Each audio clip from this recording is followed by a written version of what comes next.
Enostavno.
Spoštovani govorniki na današnji okrogli mizi, vaše ekscelence, člani sveta, svetovalnega odbora in člani Mednarodnega inštituta IFIMES. Dame in gospodje in vsi, ki nas spremljate prek spleta. Zahvaljujem se vam, da ste se v tolikšnem številu odzvali našem povabilu na današnjo okroglo mizo z naslovom Slovenija po 13. juliju 2014. Več kot očitno je, da nam je vsem v tej dvorani ni vseeno, kaj bo Slovenijo po 13. juliju 2014, po državnozborskih volitvah. Mar nam je za našo državo, zato je treba današnji dogodek tako tudi razumeti. Zakaj smo se odločili za današnjo okroglo mizo? Predčasne volitve v Sloveniji bodo 13. julija. Kakšna bo Slovenija po volitvah in kako najti odgovore na aktualna gospodarska, politična in družbena vprašanja. Kakšne rešitve ponujajo politične stranke in kako vidijo Slovenijo. Nedeljske volitve bodo od osamosvojitve pa do danes verjetno najbolj pomembne. Po velikanskih dosežkih v prvem desetletju po osamosvojitvi je naša država začela plačevati visoko ceno slabih ali napačnih odločitev takratnih in kasnejših družbenih elit. Takoj po osamosvojitvi smo začeli pospešeno zaposlovati v javnem, državnem sektorju. Pri tem verjetno misleč, da bo naša država še večja in bolj pomembna, če bomo imeli tako številčen državni aparat. Dobršen del družbenih elit se je razvijal iz civilne družbe iz 80-ih letih prejšnjega stoletja. Pred osamosvajanjem in v času osamosvajanja se je ta del civilne družbe angažiral skozi politične stranke. Civilna družba je ostala osiromašena. Zgodilo se je tisto, kar smo najmanj pričakovali in želeli. Družbene elite, predvsem politične in gospodarske, so oropale državo. Takrat morda nismo niti vedeli, kakšen je obseg tega ropa.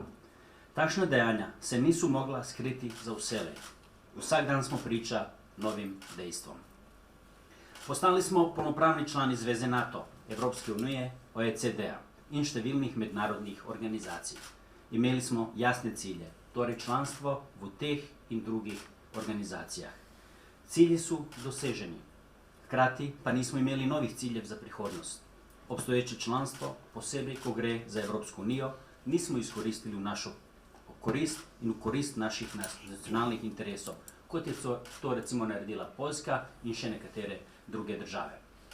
Prišli smo v situacijo, ko nam ne ustrezajo etablirane stare politične stranke, hkrati pa sumimo v nove politične opcije, ki so več kot očitno posledica nezadovoljstva z obstoječimi političnimi strankami. Slovenska družba je družba, v kateri vsak vsakega pozna. Skoraj vse lahko uredite pod narekovaji prek vez. Postali smo pod narekovaji in cestna družba. Vsi smo v nekakšnih povezavah, v žlahti, če lahko tako rečem. V takšnih pogojih slabotne institucije slovenske države težko delujejo ali so pa paralizirane. Postali smo narod, ki se dejansko ukvarja sam s seboj. Mikro in makro okolje se je spremenilo. Praviloma nam v škodo. Zadnji podatki kažejo, da v Evropski uniji zaradi korupcije letno izgine čez 125 milijard evrov. Pri nas kriminal in korupcija kraljujeta. Prisoten je celo fenomen politizacije kriminala in kriminalizacije politike. Ali Slovenci, ter vsi državljani naše države, lahko in znamo upravljati s premoženjem, ki ga imamo? To sprašujem, ker nas v naši soseščini pogosto sprašujejo, če Slovenci ne znajo upravljati svojim premoženjem, kaj šele mi. Slovenija je vzor drugim državam, vendar to počasi bledi. Zaradi tega je vsak nov uspeh Slovenije pomemben, ne le za Slovenijo, temveč za druge države, ki v Sloveniji in v nas vseh vidijo svojega vzornika. Končno je prišel čas, da končamo z nacionalnim romantizmom. Imamo svojo državo, zagotoviti pa moramo njeno prihodnost za prihodnje rodove. Spoprijeti se moramo s težavami. Poudarjanje zgodovinskih delitev med Slovenci je vrnitev v preteklost. Naša država potrebuje prihodnost. Tudi drugi narodi imajo svoje zgodovinske delitve, ampak redko kdo poudarja preteklost na račun svoje prihodnosti. To nas dolgoročno pelje do stanja pod narekovaji tihe državljanske vojne in v nevarnost večnega dolžniškega suženjstva. Mednarodni inštitut IFIMES želi, kot del civilne družbe, dati svoj prispevek k reševanju aktualnih vprašanj, posebej pa k prihodnosti Slovenije. Čeprav smo mednarodni inštitut, smo tudi slovenski in nam ni vseeno, kaj se dogaja z našo državo. Če uspemo, moramo rešiti vprašanje izboljšanja konkurenčne pozicije in nasploh našega gospodarstva. S tem pa bodo mnogi obstoječi problemi samoumevno rešeni. Tudi, ko gre za politike, ne smemo in ne moremo enoznačno vseh gledati na isti način in metati v isti koš. Obstajajo politiki, ki so načelni, častni in pošteni ljudje. In čeprav sodijo v določeno politično opcijo, niso izključujoči. Želijo sodelovanje zaradi prihodnosti vseh nas. Ne gojijo osebnih zamer. Preteklost spoštujejo, a gradijo prihodnost. So povezovalni. Danes so med nami 3 imenitne osebnosti slovenske politične scene. Gospa Ljudmila Novak, predsednica Nove Slovenije, Krščanski demokrati NSI in lahko mirne duše rečem, prva dama slovenske politike.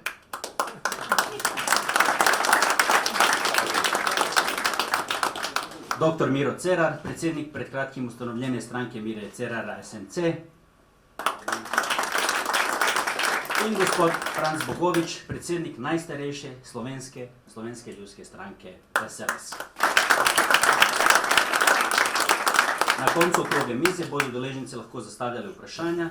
Zdaj pa prosim naše goste, da na kratko podajo svoj pogled na omenjeno temo Slovenija po 13. juliju letos. Novinec na političnih sceni in po anketah vodilna politična stranka SMC, dr. Miro Cerar. Prosim, izvolite. Hvala lepa za povabilo in za ta zgovoren uvod. Jaz bi morda kar nadaljeval tu, kjer se je uvodničar postavil. Namreč pogledajte, zakaj smo ustanovili novo stranko, zakaj si želimo priti v samo jedro politike. Zato, ker je pravzaprav vsa ta kriza z vsemi temi resnično tragičnimi posledicami, ki jih zdaj doživljamo, v bistvu v jedru izšla iz neuspešne politike. Kajti vsi družbeni sistemi ali podsistemi, kakorkoli jih imenujemo, so pravzaprav lahko skupno na ravni države in celotne družbe učinkoviti samo, če jih povezuje, usmerja in nadzira učinkovita politika. In ker ta politika pri tem ni bila uspešna, imamo danes krizo na področju financ, gospodarstva, zdravstva, sociale, javne uprave, skratka povsod bolj ali manj z različnimi poudarki in intenzitetami. In zato mi verjamemo v naši stranki, da je treba z neko novo svežino, z neko, bi rekel, novo skupino ljudi, ki mora priti v samo jedro politike, prinesti to višjo politično kulturo in vanjo seveda potegniti tudi tiste, ki so bili že omenjeni, ki so že v politiki, ki so že dobri, kvalitetni politiki, ki ne mar za Slovenijo, pa niso dovolj močni sami po sebi, da bi lahko zadeve preobrnili na bolje. In zato mi menimo, torej naša stranka, da je ta politična sprememba ključen predpogoj vseh ostalih in prinesti mora, kot rečeno, višjo politično kulturo, manj razklanosti med Slovenci, več strpnosti, več dialoga, več tudi sodelovanja med opozicijo in koalicijo, če sem bolj konkreten, in predvsem pravno kulturo oziroma zavest o pravni državi. Kajti, poglejte, se odprli bomo tudi druge teme, o tem sem prepričan, tudi gospodarstvo in ostalo, ampak v jedru te krize je tudi kriza pravne države. Finančna kriza, banke, slabi krediti, korupcija, slab nadzor, podobno na področju gospodarstva, še bolj v področju javne sfere. Vse to je pravzaprav problem tudi pravne države. Če ni pravil igre, ki bi jih vsi spoštovali, vsaj v pretežni meri, če nimamo učinkovitih sodnih postopkov, recimo na gospodarskem področju, na področju bančništva, kjerkoli, potem te sistemi ne morejo delovati. Če ni plačilne discipline, če ni davčne discipline, potem država, gospodarstvo ne morejo delovati. In zato je pravna država danes prišla v zavest ljudi, opažam, da to zelo široko, ljudje počasi začenjajo dojemati, kaj to pomeni. In zato je pravna država ena naših temeljnih postavk v programu.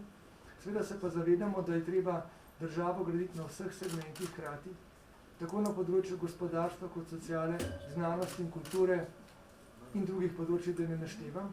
In če zaključim, da ne bom predolg uvodoma, naš pristop k reševanju te krize je torej celosten, seveda pa z določenimi poudarki. In zdaj vemo, da kar nekaj teh poudarkov nam narekuje že tudi Evropska unija s svojimi navodili, smernicami, kar tudi dokazuje, kako zelo smo kot država na kolenih in kaj si ne želimo biti v prihodnje.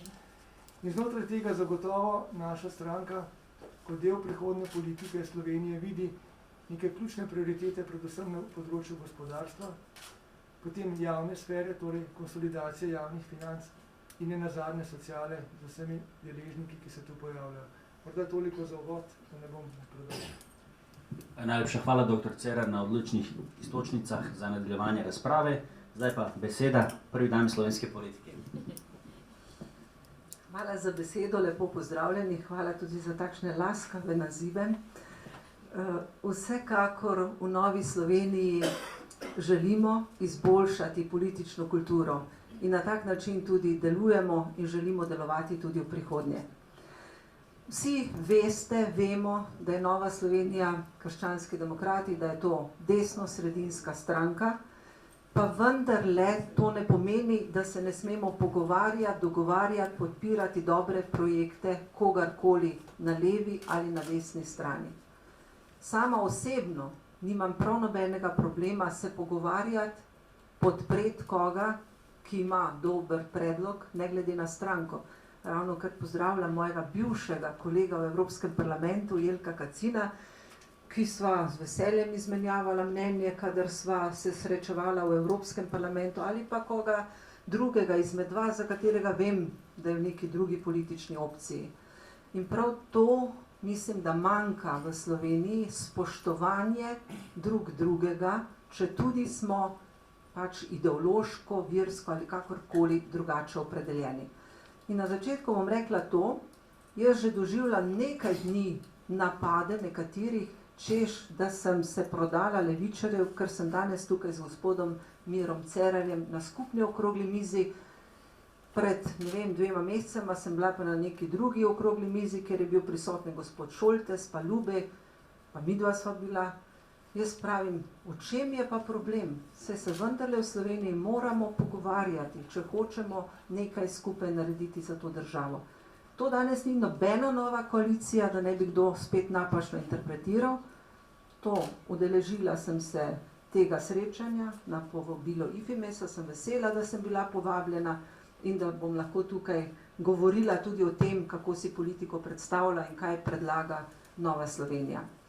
Zdaj si bom sposodila malo to knjigo, ki sem jo že podarila, pa kljub temu mislim, da tisti, ki spremljate politično dogajanje, ste gotovo že videli, da jaz zdaj kažem to knjigo, ker na prvi strani pa na zadnji, torej na platnicah, je že obrazloženo. Ene rumene barve, prejšnje volice, isto podobno knjigo. Ne, to pa ni bila naša. Kakorkoli, to govorim zaradi tega, ker večkrat slišimo, kako ljudje želijo program. In mi smo večkrat slišali, nimate programa. In mi smo res napisali, tako pravijo strokovnjaki, novinarji, marsikdo, še posebej pa gospodarstveniki, da ima Nova Slovenija najboljši program. In jaz sem vesela. Zakaj? 3 leta smo sedaj ponovno v državnem zboru, po tistem, ko smo leta 2008 žalostno za nas izpadli. In mi smo vsak mesec kot stranka naredili regijske obiske po Sloveniji. Ob tem smo se srečali z mnogimi podjetniki, obrtniki, gospodarstveniki, župani, občani in poslušali njihove probleme, njihove predloge, njihove zahteve. In zato smo tudi že lansko leto v jeseni začeli pripravljati nov program, pa nismo vedeli, kdaj bodo volitve. Ampak smo ga enostavno pripravljali kot odgovore za prihodnost. Ker če želimo nekaj spremeniti, potem moramo imeti tehtne odgovore za probleme, ki jih v Sloveniji imamo. In ko sedaj to knjigo podarjam ali pa na kratko povem, še posebej gospodarstvenikom, pravi, ja, to nam manjka. Ena izmed osrednjih stvari, če že nihče ne verjame, da nizki davki lahko bolj napolnijo proračun, enostavni postopki.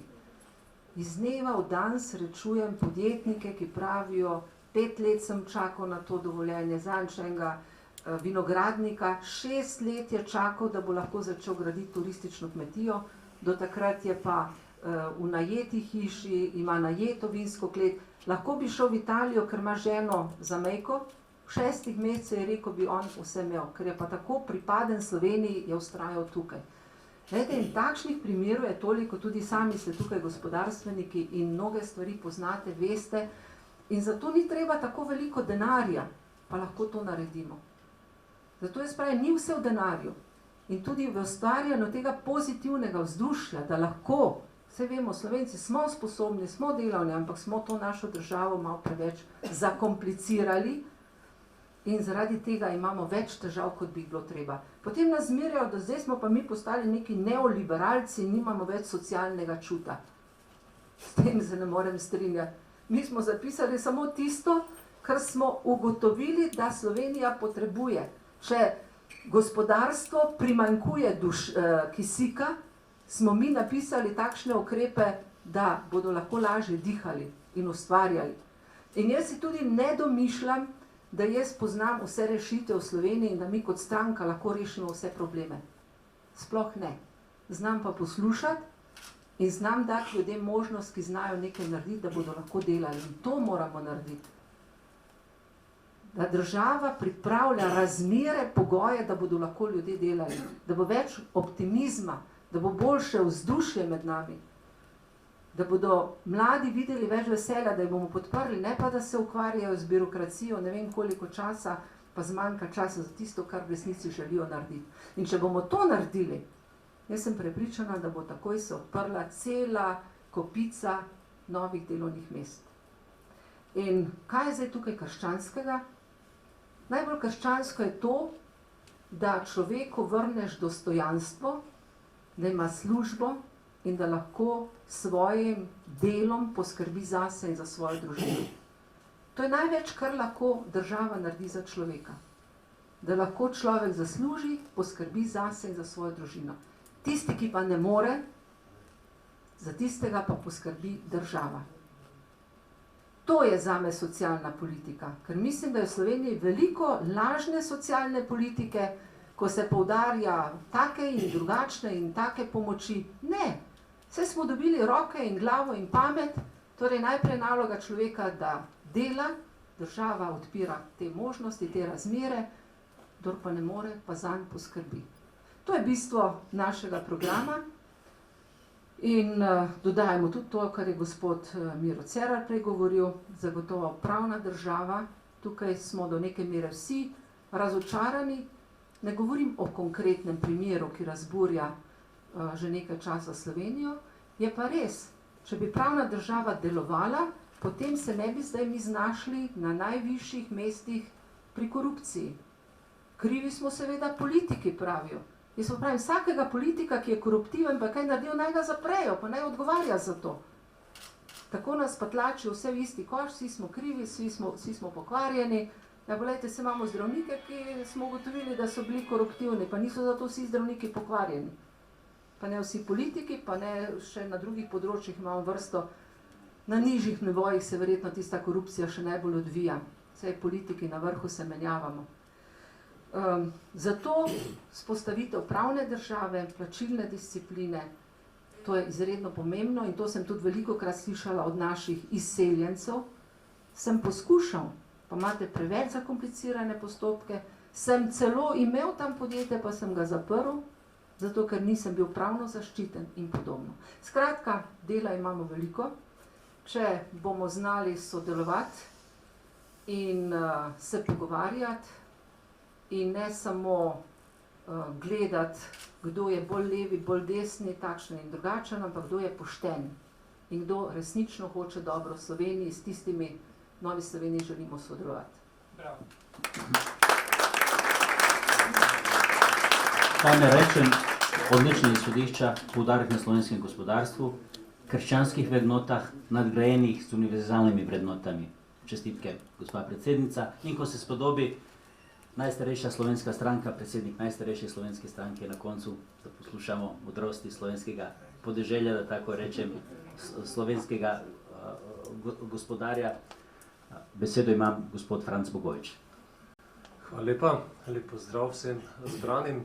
Najlepša hvala tudi vam za to prijazno povabilo, da danes lahko ta prostor delimo z vami. Tudi sam ga jemljem kot debato, kjer nekaj dni pred volitvami govorimo o tem, kaj bo po 13. juliju, ne glede na to, kaj si kdo misli, s kom se bi kdo smel v teh dneh sestajati in s kom ne. Odlično izhodišče ste podali in z enim stavkom ga tudi povzeli, da romantike je konec. In mi smo dejansko kar leta živeli v Sloveniji na neki stari slavi, ko smo bili najboljši v neki skupini, takrat narodov združenih v eni državi. Potem smo z najbrž velikim zanosom, zagonom v prvih 10 letih samostojnosti tudi izkoristili neko geografsko pozicijo, izkoristili znanja, ki smo si jih v preteklosti nabrali, tudi odprtost proti zahodnemu trgu. Žal pa v teh drugih 10 letih, če na 2 desetletji malce več je tega, ampak kar mirno lahko rečemo, odstopa v EU, naredili celo vrsto tudi napak v naši državi. Politiki smo vedno prvi na tapeti, ne? Resnici na ljubo pa mislim, da lahko mirno rečemo, da se je marsikaj napak godilo tudi v drugih podsistemih. Zelo na svetlem je danes bančni sektor. Ta bančni sektor je v takšno situacijo prišel zato, ker je z veliko lahkoto sledil gospodarstvenikom v času največje konjunkture, ki so sledili trendom, ki so prihajali od odzune tudi v našo državo. Imamo zanimivo situacijo tudi na medijskem prostoru. Danes mislim, da se dogaja zopet spremembe, ko imamo tudi lastnike, ki mislim, da dolgoročno nimajo ki veliko veze z mediji, pa zavzemajo lastniške strukture najpomembnejših medijev, predvsem tiskanih. Govorimo o problemu pravne države, o tem, da nek sodni proces zaznamuje 3 volitve po vrsti, kar absolutno ni sprejemljivo. In na drugi strani se tu dogaja to, da si vsakdo, ki je v politiki, dovoli, da tudi komentira oziroma da sam sodi namesto tistih, ki imajo nalogo, da sodijo, kar ne priznavamo v naši stranki.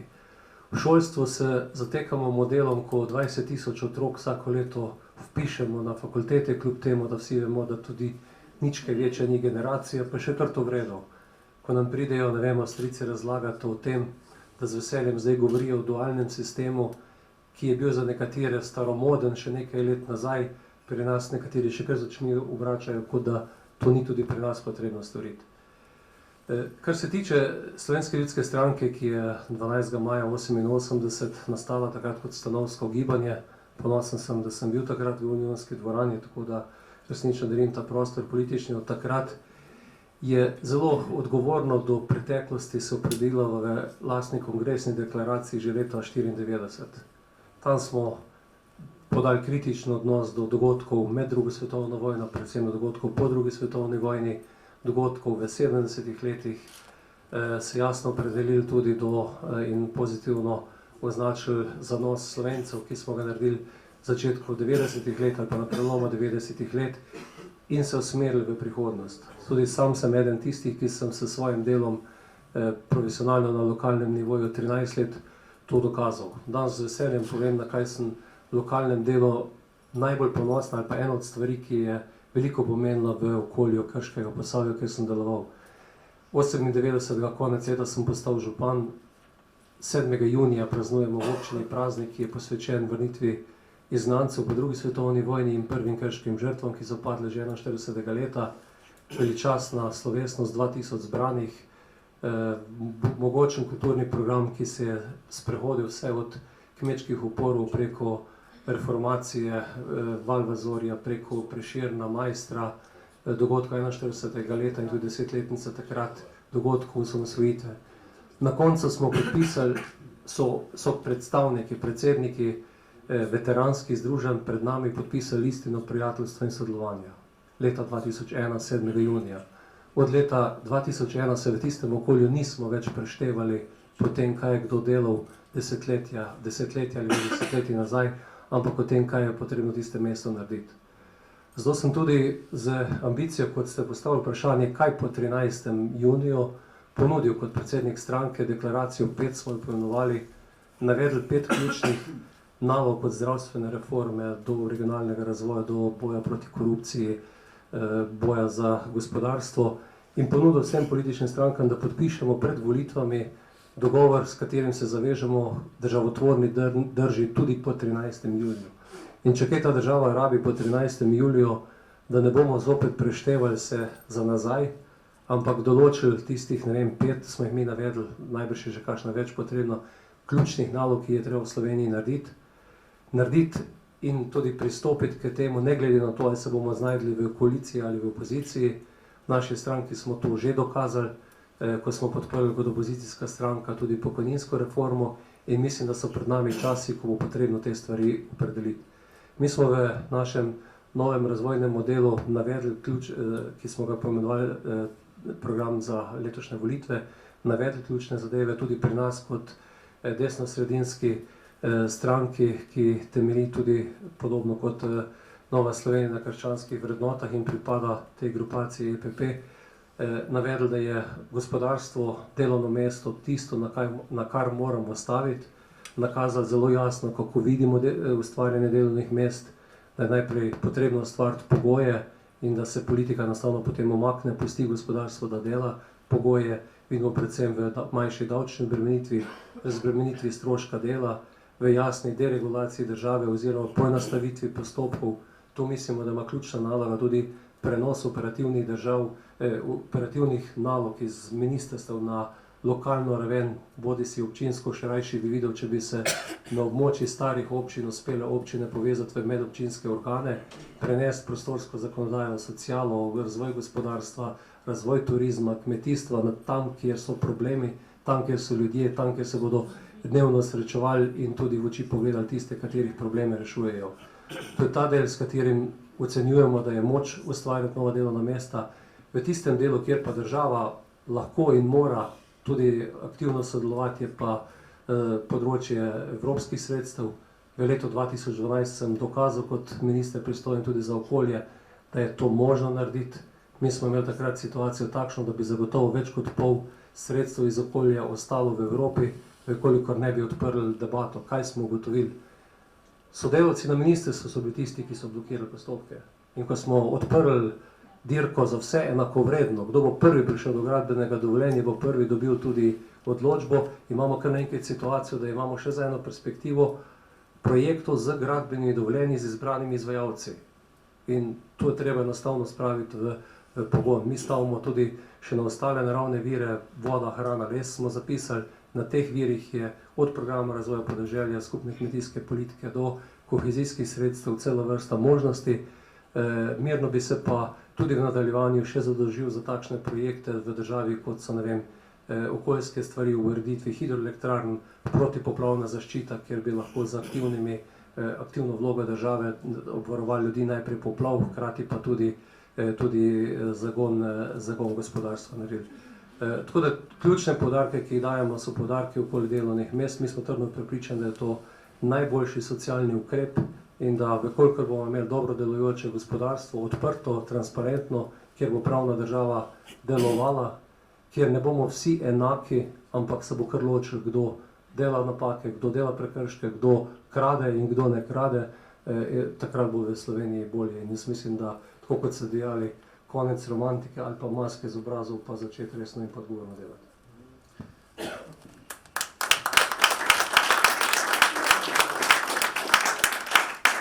Najlepša hvala, gospod Bogovič, na zelo koristnih izhodiščih. Zagotovo slovenska država potrebuje gospodarja, predvsem slovenskega gospodarja, ne mislim na tujega gospodarja, in izkušnje slovenskih kmetov zagotovo bodo pripomogle boljši prihodnosti same Slovenije, posebej, če so udejanjene skozi samo slovensko politiko in upam, da tako bo tudi po 13. juliju. Doktor Cerar, vam nedvomno volivci po anketah najbolj zaupajo. Skoraj pričakujejo, da rešite vsako odprto vprašanje. Ali vi imate rešitev za slovensko gospodarstvo? Glede, ker tega srečanja ne dojemam prav kot neko predvolilno tekmo, ampak tudi kot na pol okroglo mizo, čeprav se seveda predstavitvi programom očitno ne da izogniti, bi dejal takole. Že zdaj sta moja sogovornika predstavila kar nekaj ukrepov tudi za izboljšave v gospodarstvu, za sprostitev tega gospodarskega prostora, da se mu zagotovi predvidljivo, stabilno poslovno okolje in potem pravzaprav vsi navajamo to, kar navaja že samo gospodarstvo leta in leta in usmišljeno.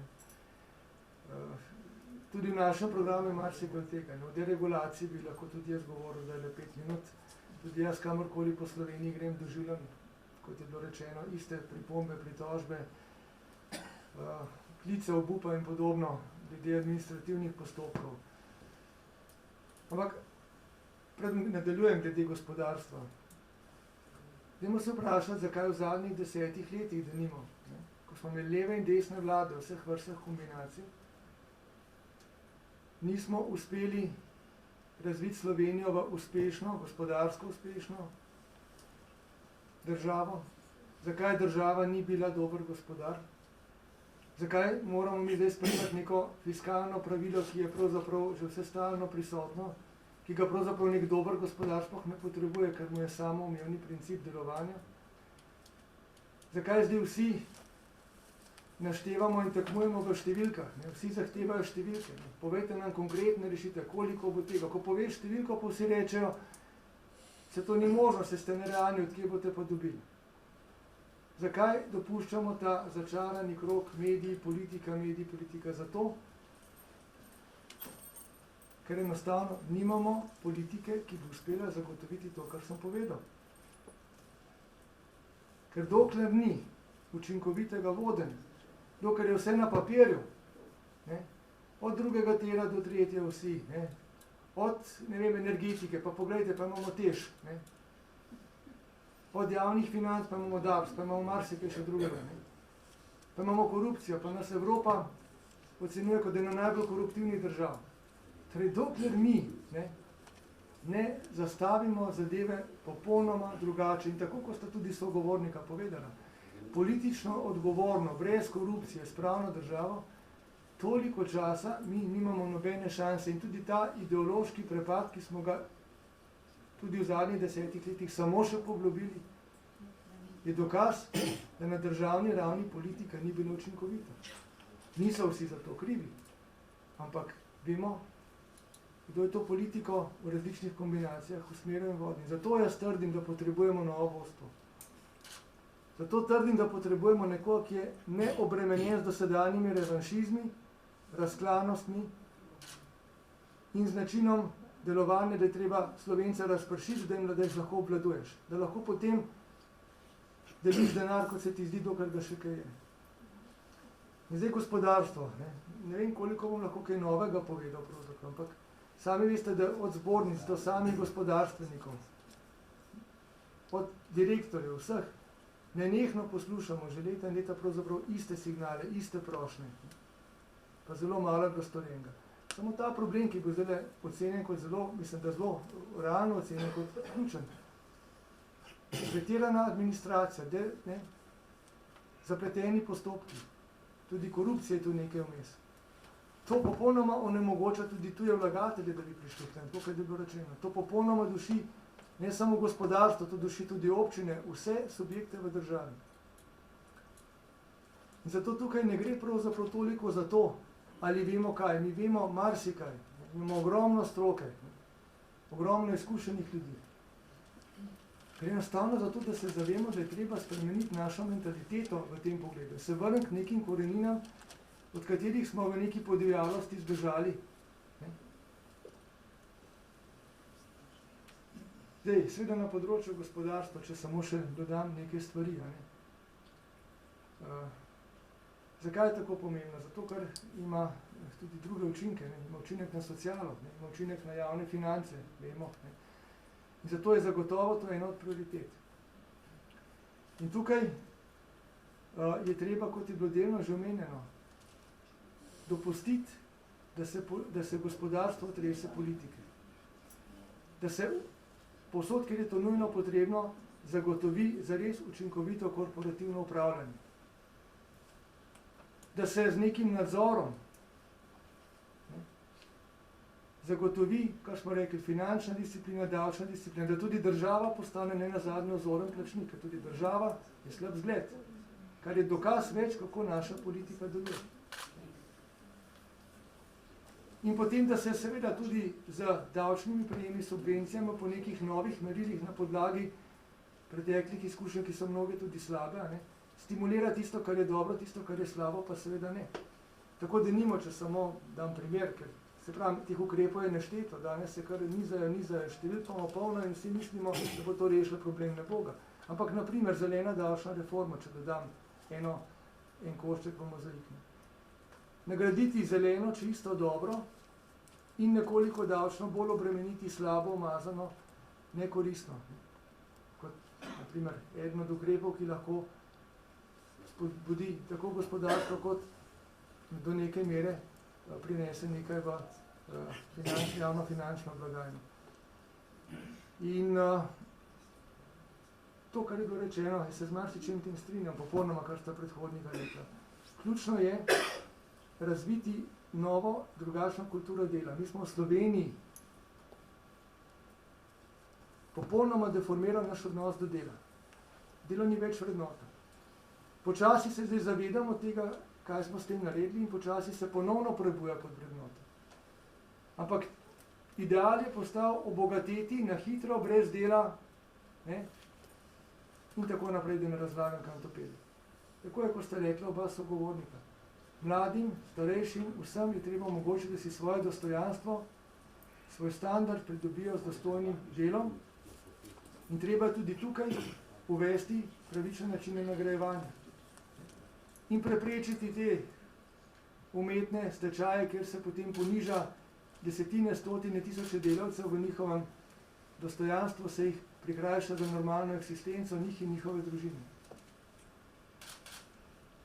In da ne bom predolg, ker nimam občutka, koliko sem lahko dolg, veliko, zato potrebujemo to, o čemer se spet nominalno, se pravi, v besedah strinjamo vsi, potrebujemo politiko, ki bo sposobna tem ciljem, ki so bili pravzaprav se strani nas vseh treh nekako postavljeni, v resnici slediti. Ampak zato potrebujemo neobremenjeno politiko, ki bo ta proces vodila. Stala bo zraven, vsi na koncu bomo, upam, vsi razvili neko politično kulturo, da bo čez nekaj časa irelevantno, kdo bo spet zadevo peljal naprej. Ampak v tem trenutku, ko smo v krizi, potrebujemo spremembo. Ljudje potrebujejo nekoga, ki mu bodo lahko bolj zaupali kot dosedanje, če tudi morda komu delamo krivico. In v tem je ključ ne samo do rešitve gospodarstva, ampak tudi do rešitve drugih področij. Toliko. Najlepša hvala, dr. Cerar.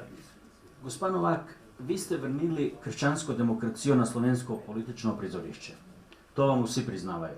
Ampak nekatere stranke poskušajo skozi kakšne usporedne, celo virtualne krščanske forume na nek način ukrasti idejo krščanske demokracije kot svojo, ne pa kot vašo. Mislim na vašo tudi stranko. To je seveda nonsens. Kdo izvirno zagovarja v Sloveniji idejo krščanske demokracije? Ja, Nova Slovenija, krščanski demokrati smo gotovo tista stranka, ki najbolj spoštuje vrednote krščanske demokracije in krščanske vrednote živimo, uresničujemo tudi v vsakdanjem življenju in tudi v politiki. Zame ni dovolj, če se nekdo priznava, da je krščanski demokrat, pa da ima krščanski forum, pa ugrablja krščanske volivce, če sam ne ravna tako. Torej najprej naj govori o dejanja, potem bom pa jaz nekoga priznala, da je krščanski demokrat. Ne želim razmišljati, kaj delajo druge stranke, vsaka na svoj način išče volivce. Predvsem si želim, da bi to iskanje volivcev, podpore volivcev delali na korekten, pošten in odgovoren način. Da bi obljubljali tisto, kar je uresničljivo in kar potem res stranka kot taka želi izvesti.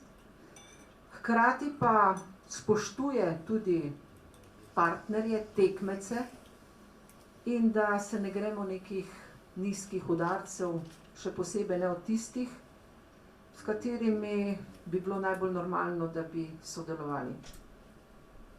Tako da jaz se ne obremenjujem, kaj delajo druge stranke, ampak želim to našo Novo Slovenijo, ki smo jo res tako težko vrnili nazaj, to je bilo 3 leta trdega dela, to ni bilo kar tako, zgleda, da je danes laže ustanoviti novo stranko, pa dobiti visoko podporo, kot pa eno stranko vrniti nazaj. Čeprav lahko rečem, da v letih od 2000 do 2008 je Nova Slovenija delala odgovorno, pošteno, še posebej, če gleda mandat 2004-2008, ko smo imeli težke resorje in smo jih odgovorno upravljali. Nenazadnje finančni minister, naš predsednik, je edini finančni minister, ki je znižal davke, pa na koncu dobil po glavi, izpadel iz parlamente, vse tisto slabo smo pokasirali mi. Zdaj pač delamo po svojih močeh naprej, konstruktivno, odgovorno, dialoško. Žal se pa včasih zdi, da taka politika ni najbolj nagrajena. Po eni strani ljudje od nas pričakujejo, da bomo delali spravno, povezovalno, korektno, dialoško, po drugi strani se pa na koncu nagrajujejo tiste, ki pa znajo bolj prebuditi čustva taka ali drugačna ljudi. Na koncu sploh ni več pomemben program, ampak neke ideologije. Nova Slovenija ne gre v to smer, ker mislimo, da Slovenija res potrebuje konkretne odgovore za prihodnost. Tukaj imamo mlade generacije, ki žal zapuščajo državo. Spomnila sem se na 70. leta, ker se je nekaj podobnega dogajalo v takratni Jugoslaviji. Zdaj imamo spet tako obdobje. Dobro je, da grejo mladi nabirati izkušnje v tujino. Še boljše je, če bodo prišli sem in te izkušnje lahko uporabili tukaj. Torej, in tudi pri našem programu smo nenazadnje se zgledovali tudi pri krščanski demokraciji Nemčije, pri CDU. Zakaj? Ne zato, ker smo hlapci, ampak zato, ker tam gospodarstvo uspešno deluje, zato, ker tam država dobro deluje. In hvala Bogu, da je pri nas veliko podjetnikov, ki izvažajo v Nemčijo, v Avstrijo in še kam drugam, in so pošteno plačani, ker se tam je plačilna disciplina, ker se zakoni spoštujejo in tako naprej. Skratka, verjamem, da bo krščanska demokracija kot takšna dobila tudi tokrat podporo, ker delamo odgovorno, pošteno, program je dober, naši kandidati, 82 jih imamo, žal to pri nekaterih drugih strankah pogrešam, ko se vozim po Sloveniji, da vidim samo enega kandidata, drugih pa ne poznamo. A ne? Mi smo jih dali na ogled, izpostavili, vem, da so odgovorni, kompetentni in taki se bomo pomerili na teh volitvah. Če sem vas dobro razumel, vi izvirno ohranjate idejo krščanske demokracije. Upam in to želim.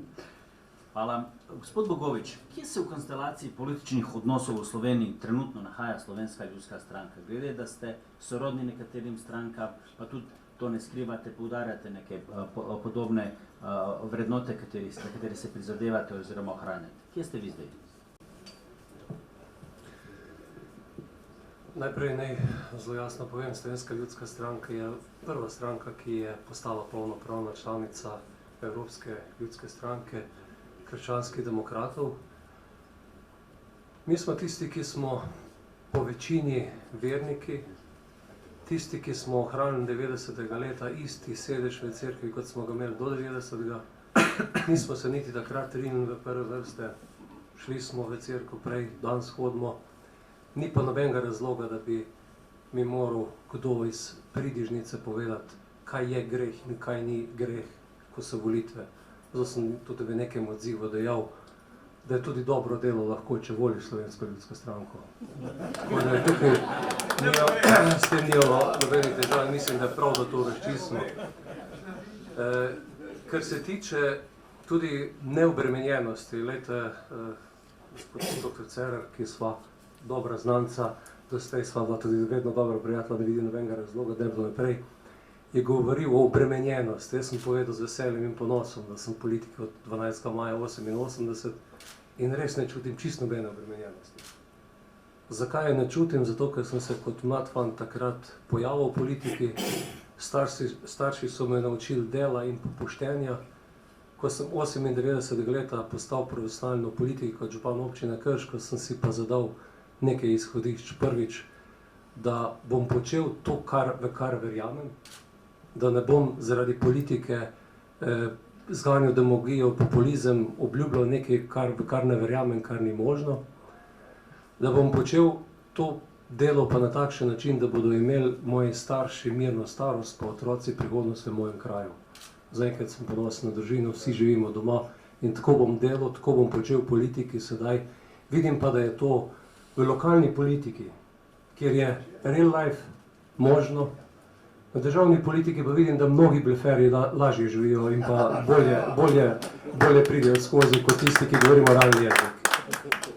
Pa ne govorimo prisotnih, je bilo tega bleferstva v slovenski politiki že dovolj. Zato sem prej dejal, da treba maske dol. Slovenska ljudska stranka smo tradicionalna stranka, ki stavi na tradicijo, na vrednote, ki so delo, poštenje, in na takšen način smo v mnogih okoljih pokazali, dokazali, da se da narediti, da se da delati. Odgovorno trdim to, kar mogoče nekateri tudi zlorabljajo, ko rečem, da je lokalna politika dosti boljša od državne. Zakaj je boljša? Zato, ker je veliko večja konstanta, ko po 13 letih, ko sem županoval v Krškem, polagaš račune občanom, ni kaj več blefirati, je pač treba videti, ali si kaj naredil ali pa nisi naredil, ali je v tvojem mestu zasejana korupcija, ali je mesto brez primera tajkunskega prevzema, ali se pa ti to razpase, ker si del tega. In zato nikakor ne priznavam tega, vsi, ki smo politiki, ki smo ves ta čas smo za smetišče, prihajajo z veličarji, ki nas bodo rešili. Vsakdo se bo ukvarjal z zelo resnimi problemi.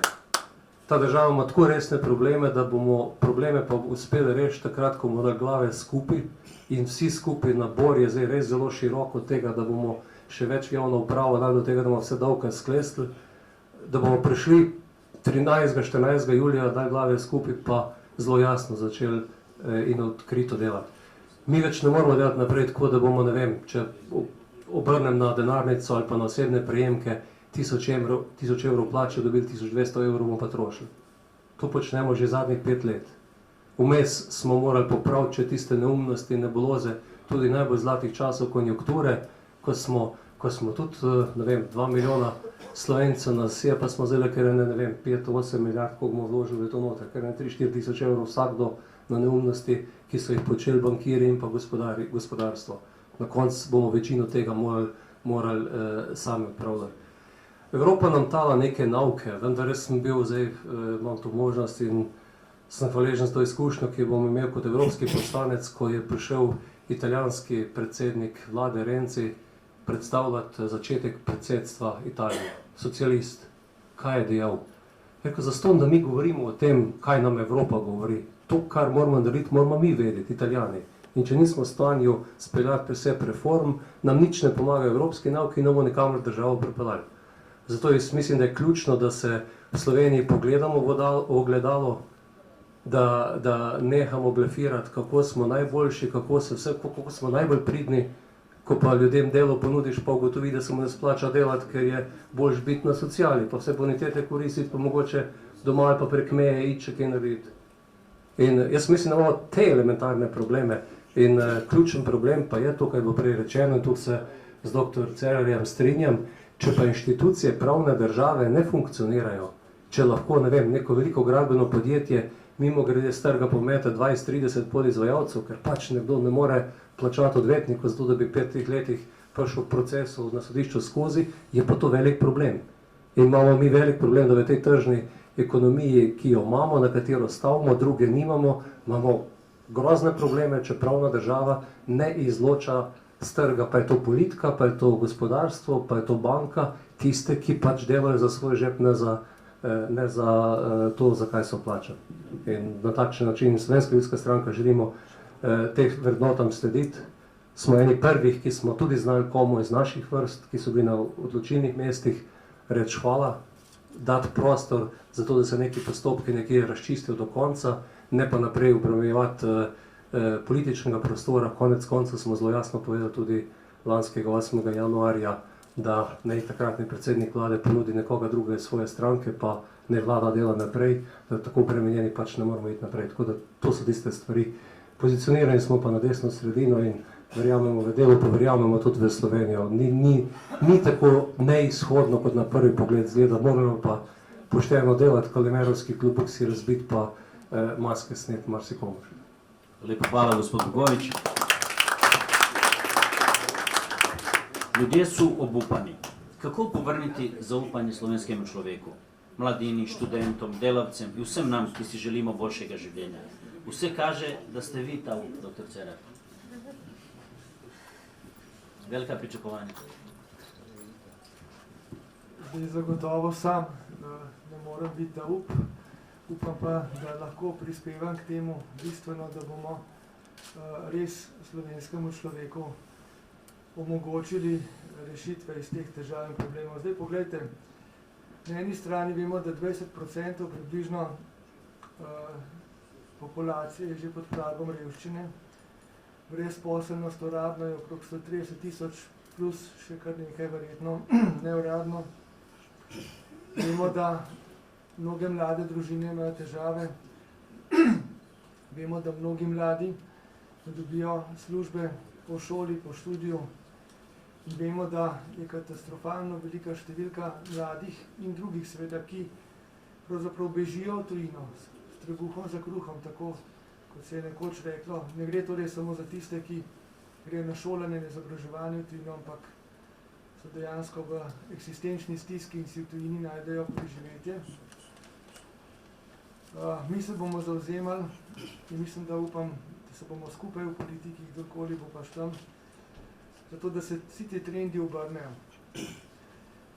Eden prvih poudarkov mora biti na tem, da je treba mladim omogočiti, kot smo že prej rekli, da si z delom ustvarijo zaslužek, da torej dobijo zaposlitve. Tu je možno postoriti marsikaj, torej na dolgi rok, ali na srednji rok je zagotovo treba šole, tako srednje kot visoke, v veliko večji meri prilagoditi potrebam gospodarstva. To je definitivno nujno in tudi v tem dualnem sistemu, torej vajeništva, tako vidimo, mi neko možnost, ne samo mi, očitno tudi drugi, to je dobro, kajti treba je obuditi določene poklice, ki so deficitarni, ki so zanemarjeni, ki pa so lahko za Slovenijo v resnici zelo perspektivni. Tudi mi si prizadevamo, da nimo za to, da naša naravna bogatstva uporabimo za pravzaprav gospodarske namene, tako recimo lesno-predelovalna industrija, tukaj so neizmerne možnosti, ki jih v mnogih zadnjih letih nismo izkoristili, kar je pravzaprav nekoliko res presenetljivo v negativnem pomenu. Nikakor ne smemo, kot je bilo tudi prej rečeno, pustiti nekih naših drugih naravnih bogatstv, da bi prišla v upravljanje tujcem, kot je denimo voda. Mi vemo, da je to strateška surovina in podobno, pa če se vrnem nazaj. Poglejte, mladim je treba omogočiti, da preko kariernih centrov, kariernih inkubatorjev, takoj po šolanju, začnejo pridobivati s pomočjo veliko tudi izkušenih dejavnikov možnosti za ustanavljanje lastnih podjetij, za pridobivanje znanja. In nazadnje obstajajo možnosti za določena javna dela. Može tudi obujati recimo zanemarjene kmetije z javnimi deli ali s subvencijami mladim pomagati, da te kmetije vzpostavijo na novo. Ponuja se možnost socialnega podjetništva, ki daje širše možnosti, ne samo mladim, tudi drugim, da si najdejo zaposlitev. Potem zanesljivo so tu možne davčne stimulacije. Ne gre samo za to, da moramo gospodarstvu pomagati, da bo lažje zaposlovalo in da bo boljše z zniževanjem obremenitve dela, torej prispevka in tako dalje. Gre tudi za to, da lahko še naprej ali po drugih načinih, ki so primerni, spodbujamo zaposlovanje mladih, zaposlovanje nezaposlenih in različne inventivne prakse. Tako da veliko je nekih možnosti kratkoročnih, srednjeročnih, ampak konec koncev bo zelo pomembno to, da cel sistem nekako zadiha, da pravzaprav gospodarstvo vzpostavimo in da tudi na drugi strani konsolidiramo javne finance. Mi s tako državo, kakršna je, dejansko ne moremo dolgo preživeti. Mi moramo zmanjšati proračunski primanjkljaj, mi moramo trende pri naraščanju javnega dolga zaustaviti oziroma spremeniti, da ne bo naraščal tako progresivno. Mi moramo uveljaviti fiskalno pravilo, vzpostaviti nek kompetenten, neodvisen fiskalni svet, ki bo državi stal ob strani kot neka neodvisna instanca, ki bo lahko s svojimi nasveti, usmeritvami pomagala pri fiskalni politiki ohraniti tiste standarde, ki jih neka država potrebuje. Mi moramo denimo urediti področje zdravstva. Mi vemo, da je to eden od akutnih problemov ta hip. Tukaj moramo seveda upoštevati neke smernice, ki si jih politika zada, tudi mi jih imamo, pa hkrati prisluhniti stroki oziroma samemu zdravstvu. Tudi ono išče rešitve. In jaz mislim, da na marsikaterem področju, tako pri gospodarstvu, javnih financah, zdravstvu in tako dalje, bo zelo, zelo pomembno tudi to, kar je bilo rečeno, da poslušamo drug drugega in da skupaj najdemo neke optimalne rešitve, tam, kjer bo le možno, kjer pa ne bo pa seveda politika, tista, ki bo pač prevladala, morala uveljaviti rešitve, ki so boljše. Vemo, da je tukaj, če gremo zdaj nazaj v to splošno sfero, torej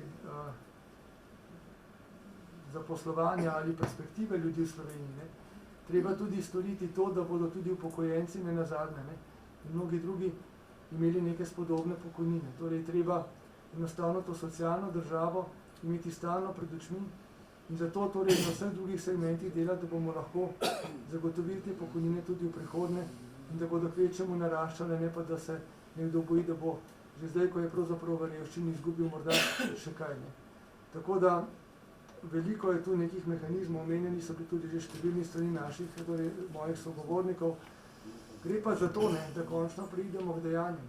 In jaz verjamem, da se to da in ponovno poudarjam, da bo pa potrebno za vse to marsikaj drugače tudi pravno urediti. Potrebna bo neka deregulacija, neke poenostavitve bodo potrebne, neke reorganizacije in tukaj pa bo kar veliko dela seveda tudi na področju strokovnjakov, ki se na to spoznajo in doslej niso bili upoštevani. Hvala, dr. Cerar. Gospa Novak, vi ste globoko vpeti v evropski politični prostor, posebej kot članica Evropske ljudske stranke. Kako je z Evropske unije gledal na Slovenijo zdaj? No, v času, ko sem bila sama evropska poslanka od 2004 do 2009, je bilo lepo biti Slovenec v Evropskem parlamentu. Vsi so nas hvalili, najbolj uspešna država, prva predseduje, prva evro in tako naprej. Vsi smo bili izredno ponosni. Žal smo sedaj malo manj ponosni na to. Začudenem nas gledajo, pravijo, vse imate, vse možnosti imate, kaj se pri vas dogaja. Ampak jaz ne bom zdaj o tem govorila. Vemo, da problemov imamo veliko, ampak kdo jih bo reševal, če ne mi? In jaz mislim, da je predvsem treba delati na spodbujanju državljanov in vzpostavljati razmere, da bodo lahko uresničili svoje ideje. In pri tem se zgledujemo pri uspešnih podjetnikih ali obrtnikih. Jaz sem bila v tem podjetju Lušt, kjer imajo znameniti paradižnik. 3 mladi, vsak svojo strokovno izobrazbo, so dobili idejo, dobili so tudi neke ugodne kredite in so začeli delati. To, ne samo kontrola, ne samo kako bomo davke nabili, ampak ljudem omogočati, da bodo lahko uresničili svoje ideje, spodbujati jih pri tem. Zato sem prej rekla, jaz ne mislim, da lahko, če bi tudi bila predsednica vlade, rešimo vse probleme te države. Ne, ampak vsak izmed nas ima neke ideje in omogočimo, dopustimo, da se te ideje uresničijo. In zakaj mi tudi pravimo, da so pomembni enostavni postopki? Glejte, pri nas javna uprava, vsi vemo, preobširna, prezakomplicirana, preveč birokracije. Poglejmo pri enem podjetniku. On ima zaposlene samo tiste, ki jih res rabi. Samo tiste, ker jih lahko tudi plača, ker jih potrebuje. In zakaj imamo mi tako obsežno birokracijo, hkrati pa čakajo 5 let pa 6 let na neka dovoljenja? Ja, to je nedopustno. Sami sebe davimo. Pa bomo rekli, Evropska unija kriva. Ni kriva. Zakaj pa v Avstriji lahko hitreje? Zakaj pa v Avstriji lahko v zelo kratkem času dobijo neko gradbeno dovoljenje? Pa naši občinski prostorski načrti. 5-10 let čakajo. Pri tem pa ne morejo investirati, pa gradbeništvo je v krizi, pa ne morejo materijala prodajati. Skratka, vse to se povezuje. Zato z debirokratizacijo države, in to pravijo tudi naši podjetniki, to je glavni problem. Ljudje ne morejo delati, ker se s tem ukvarjajo, namesto da bi delali tam, kjer so uspešni in dobri. In če en birokrat 5 let ne da dovoljenja, veste, kakšna materialna škoda nastaja s tem? To vsi vemo. In kdo za to odgovarja? Nihče. In mi, ko smo delali program, pa smo se posvetovali z našimi strokovnjaki, ki pripravljajo projekte za Avstrijo in za Slovenijo.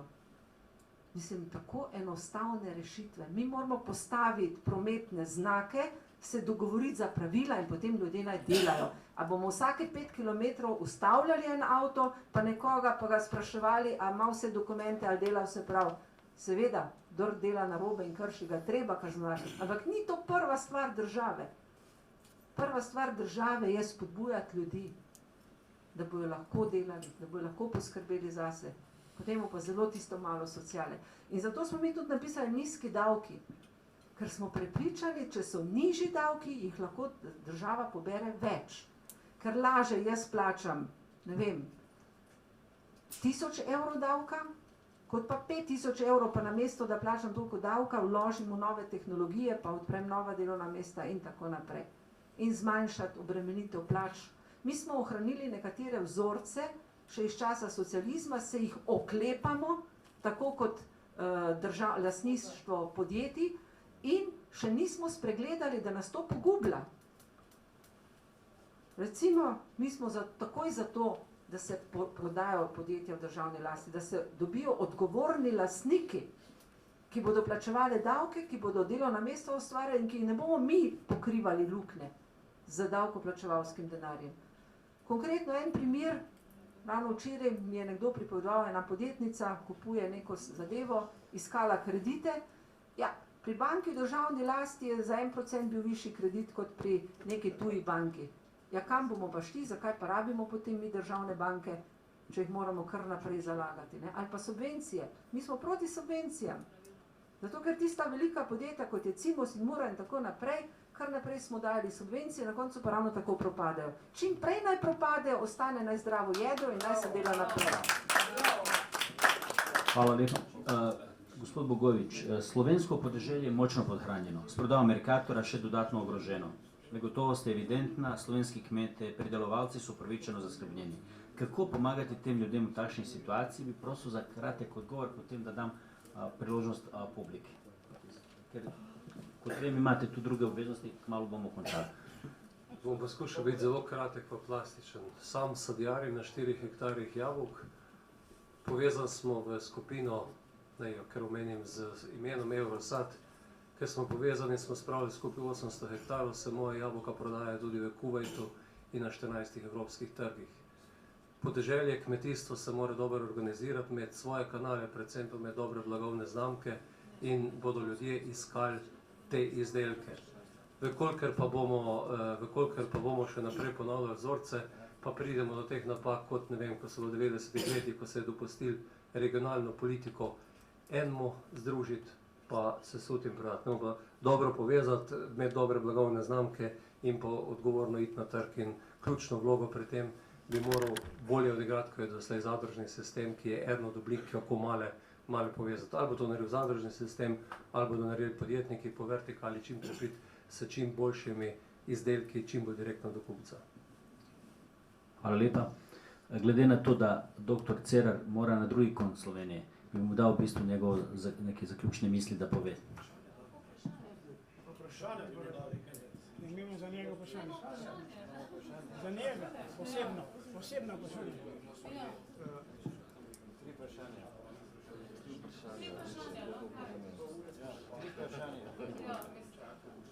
Ampak samo vprašanje, ne komentarji. Dajte, ne bom prav kaj. Tri vprašanja. Iz vseh tukaj pogrešam nekaj. Govorite mnogo o posledicah, nič pa o vzrokih. Slovenija je demokratično podhranjena. Slovenija ni demokratična država. To je prva zadeva. Mi potrebujemo demokratični kapitalizem. In ustvarjalci tega, rekel, deficita ste vsi tukaj zdaj za to mizo. Vam nekaj povem. Gospod Cerar kot soavtor referendumske zakonodaje in oba poslanca, ki so po severno-korejskem principu izglasovali to zakonodajo 86 proti 1. Imate vprašanje? Čakajte, samo nekaj. Ker ne bomo... Ne, lejte, to ni demokracija. Ampak mi ne kandidiramo. Če imamo kaj vprašati, imamo gospod in gospoda, ki kandidirajo. Pozivam gospoda Cerarja na odgovornost do teh sprememb, ki so usodne za naš razvoj za naprej. Ampak mi, ki smo iz civilne družbe, nekaj tega hoteli, on se sploh ni odzval. Mi smo hodili svoje predstavnike, ampak ni bilo nič mogoče. Zdaj pa še nekaj. Poglejte, zdaj se postavlja vprašanje zelena davčna reforma. Kako boste vi peljali zeleno davčno reformo ob tem, da vam premogovniki štrajkajo, da bo te 6 nosil 100 do 120 milijonov izgube in se do tega niti ne opredelite. Nimate nobenih, kako bi rekel, konkretnih odgovorov na te zadeve. Zdaj se ne sklicujete, gospa. Vprašanje pa zastavite, ker dejansko... Glejte, pri nas je glavni problem obstoji podedovani monopoli. Prvi monopol je medijski, drugi je energetski, potem so šele tisti Besedo ima gospod Cvenkel. Izvolite, vprašanje. Hvala lepa za demokratični dialog. Kdo? To ni bilo vprašanje, to je bilo govor. Niste vprašali nič. Sem ga vprašal, kako bomo šli zeleno reformo. Izvolite, gospod Cvenkel. Vidite odgovor. Spoštovani predsedniki strank, nedvomno boste predstavljali pomembno vlogo v bodoči vladi oziroma v parlamentu, pa vas vprašujem sledeče. Jaz sem bil nad vašim izvajanjem pravzaprav zelo navdušen. Kar se tiče gospodarstva in tega obljubljate kot Churchill kri in solze, kar je edino prav. Torej, treba bo delati. Kar se tiče politike, sem bil navdušen nad tem, kar je gospod Cerar povedal, da je treba stabilizirati, da je treba nadzirati. Treba je pa postaviti fundamente vsemu temu.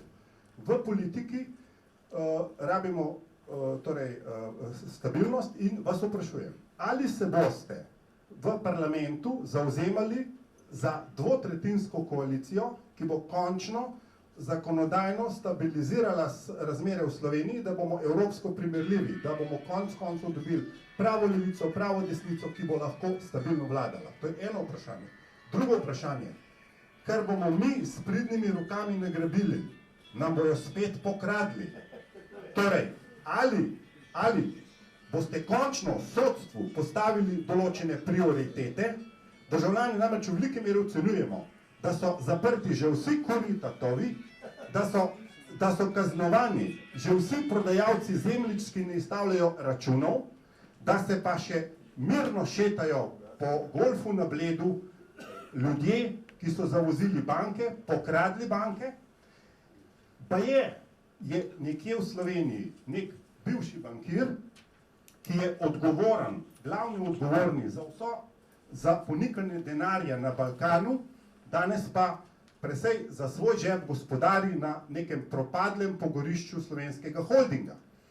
Ob tem rečem vprašanju, vas prosim, da svojega odgovora ne zavijete v neodvisnost sodstva. Namreč tudi o tem boste morali polovico ali več ljudi še le prepričati. Torej, zelo na kratko vprašanje glede tega.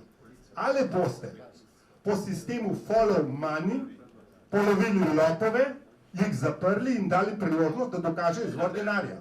Tukaj, to bi bilo za vas, kot bodoče vladarje, zelo pragmatično, ker ne bi imeli težav s proračunom. Vam bom tukaj dal en nasvet, če do Ranković ga je upošteval. Namreč v Radovljici so po vojni polovili bohinjske rabšice in jih zaprli, dokler niso pušk prinesli in tako naprej. Skratka, to dvoje vprašanje me zanima. Ali boste postavili fundament stabilni slovenski politiki in vrnili narodu denar, ki so ga nekateri odnesli. Menda ne verjamete, da gre samo za v krizi propadle projekte, investicije. Hvala lepa. Glede na to, da dr. Cerar gre, jaz ga prosil za kratek odgovor in potem se zahvalimo za sodelovanje. Zdaj, vprašanje in trditev je bilo veliko. Najprej bi samo omenil, da glede referenduma, kjer so bile postavljene neke trditve, ne držijo. Jaz sem se kot koordinator delovne skupine zavzel za to, da se vključi civilno družbo v ustavno razpravo, seveda res. Efekt je bil nula. Efekt nisem jaz povzročil. Ste bil odgovoren za to. Plačan celo. Ne bo držalo. Ne, ni res. Ni res, enostavno ni res. Poslušajte, jaz sem svoje delo opravil strokovno korektno in jaz sem bil tisti, ki je sprožil to, da ste vi sploh lahko prišli v parlament in se pogovarjali s poslanci in drugimi. Druga stvar, če dovolite, da povem. Druga stvar. Jaz sem bil že v času, ko je bil predsednik vlade gospod Borut Pahor, sem javno pojasnil, da bo sprejem fiskalnega pravila škodljivo omejil referendum, če se spomnite. In tretjič sem zdaj v strokovni skupini, kar je dokumentirano, na MNZ, kjer smo pisali nov zakon, posebej izpostavljal, da so referendumski zakonski roki pretirano omejitveni za državljane in civilno družbo. Tako da lepo prosim, da si moram to povedati, zato ker neke trditve so tu posnete in ne držijo. In to je vse dokumentirano. To, kako so pa padle odločitve, je pa stvar potem politike. In naslednja zadeva. Zelena reforma. Ne moramo tako razpravljati, lepo prosim. Druga stvar, vaše vprašanje je v glavnem zadevalo to, o čemer lahko spregovorim samo na splošno. Vi govorite o nekih posameznikih, ki jih ne imenujete, o nekih postopkih. Poglejte, jaz sem večkrat poudaril, mi se bomo zavzemali za učinkovito pravno državo, bolj kot je sedaj. Absolutno. To velja za vsako področje, tudi za delovanje sodstva, pravosodje kot celoti, javne uprave in tako dalje. In jaz ne vidim, v čem bi lahko zdaj kaj dodal več, namreč, če ni zelo konkretiziranega vprašanja, težko odgovorim. Sploh pa ne vem, kdo so ljudje, ki ste jih omenjali. To ni bistveno, gospod Cerar. Če boste follow, Jaz bi se zahvalil dr. Cerarju, zaželel srečno pot in uspeh na volitvah, pa se vidimo v kakšni drugi priliki.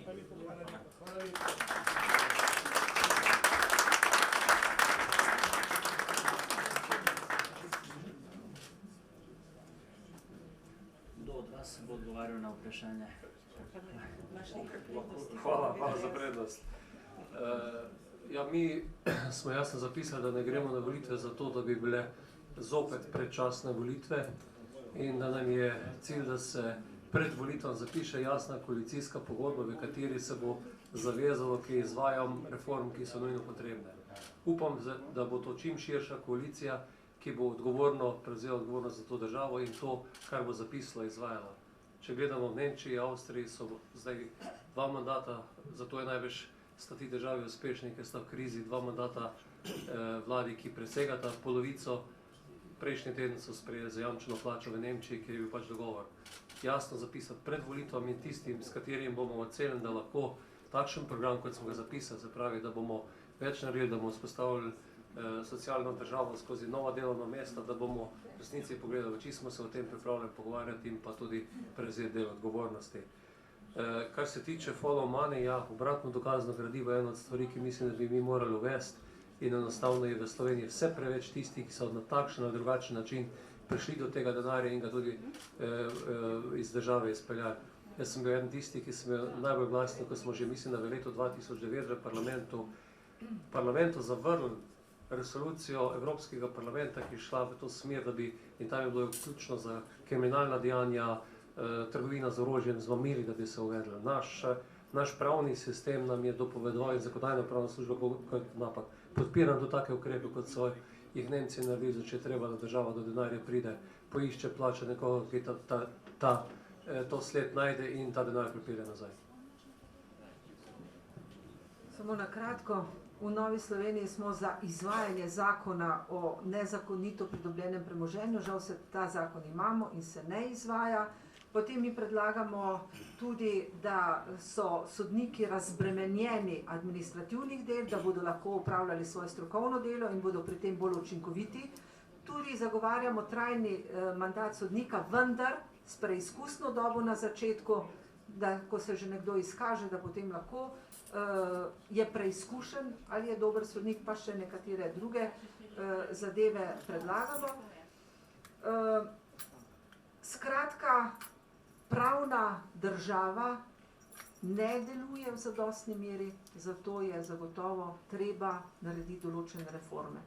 In vsi lopovi, jaz upam, da bo nekoč ne samo odgovarjali za svoja dejanja, ampak da bo tudi denar, ki so ga odnesli, vrne nazaj v Slovenijo. Gospod Jelko, predsednik. Hvala za besedo. Najprej bi čestitil organizatorjem za pripravo take razprave, ker ta pravzaprav omogoča nek normalen dialog. Zato bi vama, ki sta ostala, pa upam, da je še kdo iz Cerarjeve ekipe tukaj, da mu bo to prenesel, poslal en apel, da v teh 3 večerih, ki so ostali, poskušate še naprej dati svoj prispevek k temu, da mediji ne bi zniževali udeležbe na volitvah. To, kar se dogaja na teh soočenjih, je pod vsakim nivojem, tega si tudi države kandidatke ne privoščijo pri soočenju za svojimi politiki. To je enostavno zastrupljanje političnega ozračja in zniževanje volilne udeležbe. Zato vas prosim, Milka, tako kot si zadnjič 3-krat mogla povzdigli glas in reči, ni res, ne? Prosim, da to narediš še bolj na glas. Drugo, kar bi hotel priporočiti, najprej se boste pogovarjali o koalicijah, ampak preden bojo koalicije, boste morali potrditi mandat v državnem zboru. Mislim, da je eden glavnih razlogov, zakaj je Slovenija cepeta nazaj, tudi ena nesprejemljiva praksa, da se je državni zbor odrekel vseh obiskov na tujem. Če bi državni zbor potoval na tuje, bi lahko spremljal oblike pozitivnih praks in bi poslanci iz vseh političnih opcij, iz vseh nekdanjih in bodočih koalicij in opozicij na Poljskem videli pozitivne prakse in bi se potem tudi doma dalo kaj več storiti, kot se je storilo doslej. Skratka, poslance je treba poslati ven in jim omogočiti, da brez nadzora strankinih veljakov sami na tujem sodelujejo in komunicirajo med seboj. Tega v zadnjih 10 letih žal nimamo več, ker se tako brezupno varčuje, kot bi rekli v Srbiji, vse v korist svoje štece, vse v korist lastne škode in to je eden od teh demokratičnih deficitov, ki jih imamo. Ker pa zadeva koalicijo, vam pa kot vseh 10 letih doslej sem bil edini član odbora za zaposlovanje in socialo. Predlagam, da se dogovorite da pri zakonu o vladi spremenite naziv ministrstva, ki se danes ukvarja z delom. Ker imamo ministrstvo za delo, se ohranjajo delovna mesta, namesto da bi se ukvarjali z zaposlovanjem. Vsa sociala izhaja iz zaposlovanja. In dokler se mi ne bomo fokusirali na nove zaposlitve, nam ni pomoči in izhoda iz krize ne bo. In če ne bo spremembe na tem simbolnem nivoju, bo problem. Zdaj pa dve konkretni vprašanje. Milka, kaj narediti, da bi denar, ki je na voljo za zaposlovanje mladih, bil najbolj koristno uporabljen in da bi sploh bil aktiviran? Ker je to spet eden od strahov, da bo tako, kot sta povedala, lastna administracija onemogočila lastno državo in črpanje evropskih sredstev. In ti si omenila lušt, pa tam v unem koncu je zraven še proizvodna teh orhidej. Ne? V obeh primerih, kolega Bogovič, lastniki nimajo koncesije za črpanje vode. Ker nimajo urejene koncesije, na tej lokaciji proizvodne ne morejo širiti. Lušt je šel na drugo lokacijo proizvodno paprike, zato ker tukaj tega ne zmore. Vrtina ima zadostne kapacitete, ampak zdaj mislim, da je v enem primeru 7 let, v drugem primeru je pa že 8 oziroma 9 let, kar to vrtino izkoriščajo, pa še vedno nimajo koncesije. To je zločin nad gospodarstvom. Pa me zanima, kaj lahko o tem poveste kot nekdanji minister za okolje, pa tudi izkušen na področju kmetijstva. Hvala lepa. Ja. No, denar, ki je namenjen za poslovanje mladih. V Novi Sloveniji tudi predlagamo, da bi se Zavod za zaposlovanje, ki se premalo ukvarja s konkretnimi zaposlitvami, preoblikoval v Agencijo za zaposlovanje in ta denar, ki je res namenjen mladim, da bi s tem denarjem podpirali konkretne projekte, ki jih mladi imajo, ideje, ki jih imajo, pa jih ne morejo izvesti. Seveda, z manj birokracije. Jaz sem se pogovarjala tudi z nekaterimi vodji delavskih univerz. Pravijo, raje ne prosijo, zato ker je preveč birokracije, oziroma podjetjih je še huje, ker enostavno pravijo, s tem imamo toliko dela s temi papirji, da se enostavno ne splača. Torej, spet smo tam, preveč birokracije, poenostavimo, zmanjšamo, po drugi strani pa da država, tisto, kar pa mora država sredstev zagotoviti, pa jih mora zagotoviti. Vemo, zdaj imamo projekte 35 občin, 11 velikih projektov, približno 234 milijonov denarja, ker država ni zagotovila, mislim, da 50 milijonov, projekti stojijo. Zdaj sicer se bo to nekako preoblikovalo v novo finančno perspektivo.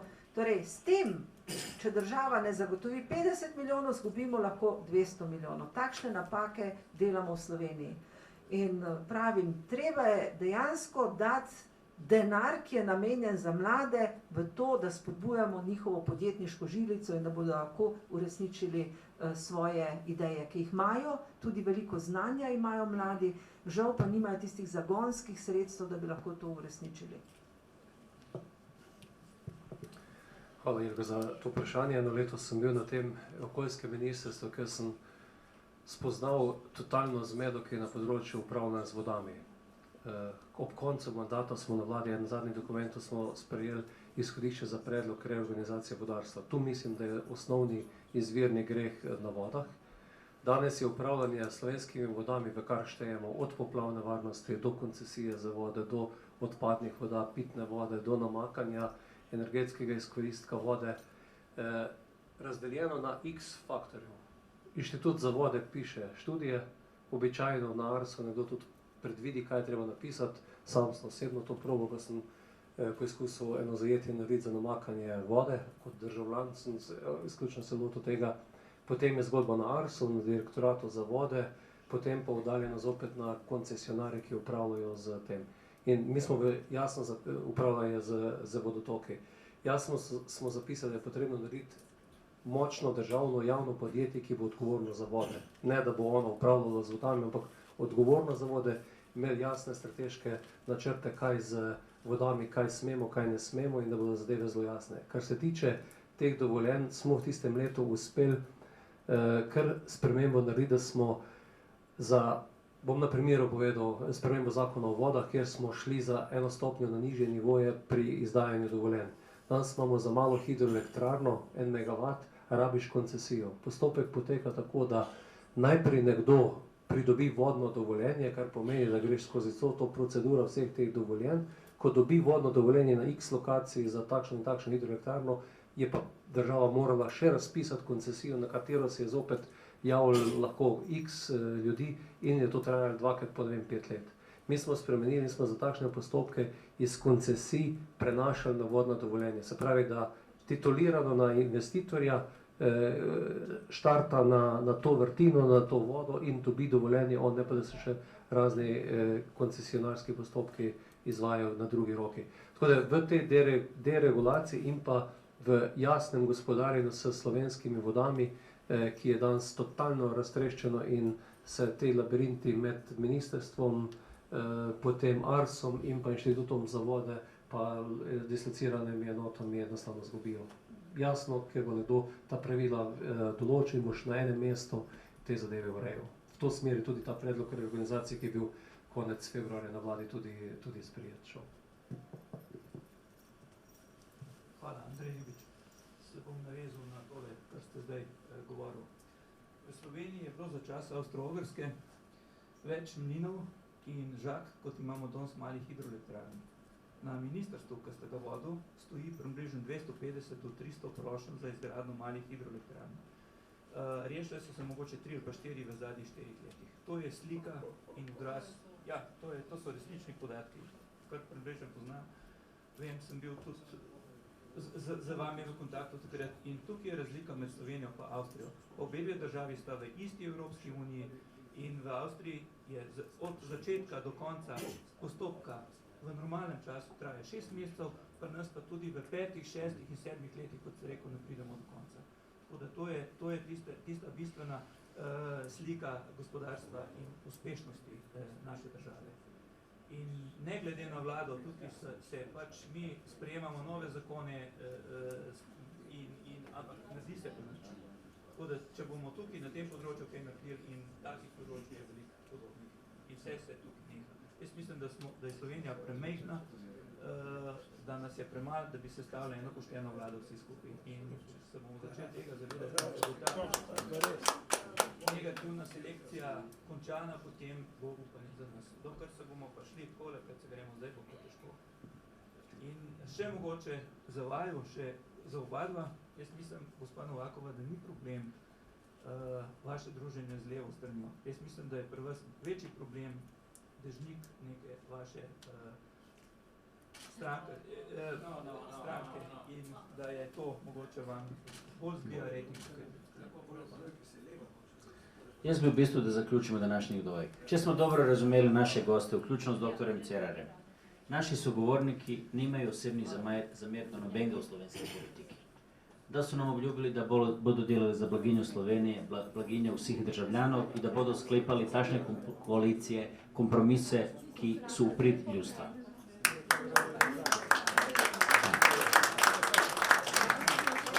Želimo vam uspeha na volitvah, vam se vsem zahvaljujem, da ste se odzvali našem povabilu, veselimo se srečanja z vami tudi na naših prihodnjih dogodkih. Našim današnjim gostom želimo veliko uspeha na nedeljskih državnozborskih volitvah z željo, da bo naša prihodnost manj negotova. Obenem pa vas že sedaj vabimo na naš naslednji dogodek, v torek 2. septembra 2014 ob 19. uri, ko bomo na Bledu gostili zunanjega ministra Šri Lanke, ki bo poleg predavanja prejel visoko priznanje inštituta za poseben prispevek k stabilnosti in miru v tamkajšnji regiji. Dobrodošli vsi skupaj in prijetne počitnice vam želim.